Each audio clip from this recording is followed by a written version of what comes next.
नमस्कार दोस्तों, बहुजन फ्रंटलाइन देख रहे हैं आप और मैं सुशील कुमार। दोस्तों, बंगाल विधानसभा चुनाव 2026 के एग्जिट पोल सामने आ चुके हैं। एग्जिट पोल ने सियासी माहौल को पूरी तरह से गर्म कर दिया है। किसी एग्जिट पोल सर्वे में टीएमसी की वापसी दिखाई जा रही है। चौथी बार ममता दीदी बंगाल की सीएम बनती दिख रही हैं, तो कहीं बीजेपी की सरकार बनने का दावा किया जा रहा है। आखिर सच क्या है, आइए समझते हैं पूरा खेल इस वीडियो में। दोस्तों, बंगाल में 294 सीटें हैं और सरकार बनाने के लिए किसी भी राजनीतिक दल के पास 148 सीटों का बहुमत होना चाहिए। बहरहाल 4 मई को इन चुनावों के नतीजे आएंगे, लेकिन उससे पहले जान लेते हैं कि एग्जिट पोल क्या कह रहे हैं और वो कौन सा एग्जिट पोल है जो साफ तौर पर ममता दीदी की सरकार बनने का दावा कर रहा है। दोस्तों, सबसे पहले बात करते हैं पीपल्स पल्स के एग्जिट पोल की, जो इस समय सबसे ज़्यादा चर्चा में है। इस सर्वे के मुताबिक टीएमसी को 177 से 187 सीटें मिल सकती हैं, यानी साफ है बहुमत जो है साफ तौर पर टीएमसी के पक्ष में दिखाई दे रहा है, जो कि 148 सीटों का बहुमत चाहिए सरकार बनाने के लिए। वहीं बीजेपी को 95 से 110 सीटों के बीच सीमित बताया गया है। कांग्रेस की अगर बात करें तो कांग्रेस को 1 से 3 सीटों पर बताया गया है। वहीं वामपंथी मोर्चा की अगर बात करें तो 0 से 1 पर दिखाया गया है।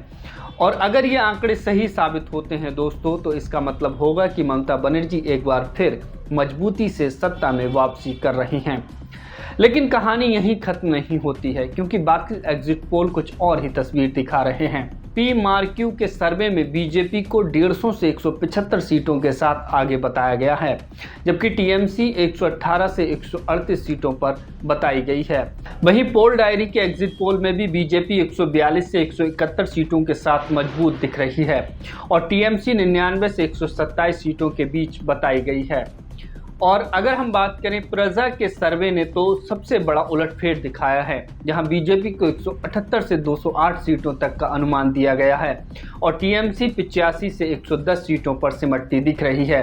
यानी साफ है कि एग्जिट पोल पूरी तरह बटे हुए हैं। कहीं टीएमसी की सरकार बनाने का दावा किया जा रहा है, तो कहीं बीजेपी की लहर दिखाई जा रही है। दोस्तों, अब अगर 2021 के चुनाव को याद करें तो तस्वीर बिल्कुल अलग थी। तब टीएमसी ने 215 सीटें जीतकर लगातार तीसरी बार सरकार बनाई थी। वहीं बीजेपी ने 77 सीटें जीतकर बंगाल की राजनीति में अपनी बड़ी मौजूदगी दर्ज कराई थी। लेकिन खास बात यह थी कि कई सीटों पर जीत का अंतर बहुत कम था और यही वजह है कि इस बार मुकाबला और ज़्यादा कड़ा माना जा रहा है। इस चुनाव को खास बनाने वाली कई वजह हैं। पहली बात है टीएमसी के सामने सत्ता बचाने की चुनौती है। दूसरी, बीजेपी पूरी ताकत के साथ बंगाल में सत्ता हासिल करने की कोशिश कर रही है। और तीसरी बात, इस बार चुनाव बेहद हाई वोल्टेज रहा और कई सीटों पर कांटे की टक्कर देखने को मिली है। यानी थोड़ा सा वोट इधर उधर हुआ तो पूरा खेल बदल सकता है। अगर मतदान की बात करें दोस्तों, तो पश्चिम बंगाल में 2 चरणों में वोटिंग हुई। पहला चरण 23 अप्रैल को और दूसरा 29 अप्रैल को। पहले चरण में करीब 93.19% वोटिंग हुई, जबकि दूसरे चरण में 89.99% मतदान दर्ज किया गया। इतनी भारी वोटिंग ये दिखाती है कि जनता ने बढ़ चढ़कर हिस्सा लिया है और ऐसे में नतीजे चौंकाने वाले भी हो सकते हैं। तो कुल मिलाकर दोस्तों, एग्जिट पोल ने तस्वीर और भी ज़्यादा दिलचस्प बना दी है।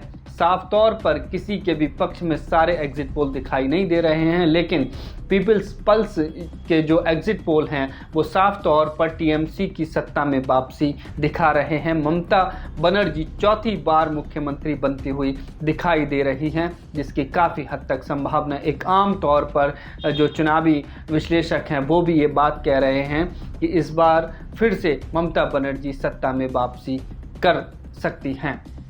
लेकिन दोस्तों, ये सिर्फ एग्जिट पोल हैं, अंतिम नतीजे नहीं। असली तस्वीर 4 मई को सामने आएगी। जब वोटों की गिनती होगी तब पता चलेगा कि बंगाल की जनता ने किसे चुना है, ममता बनर्जी को या फिर किसी और को मौका दिया है।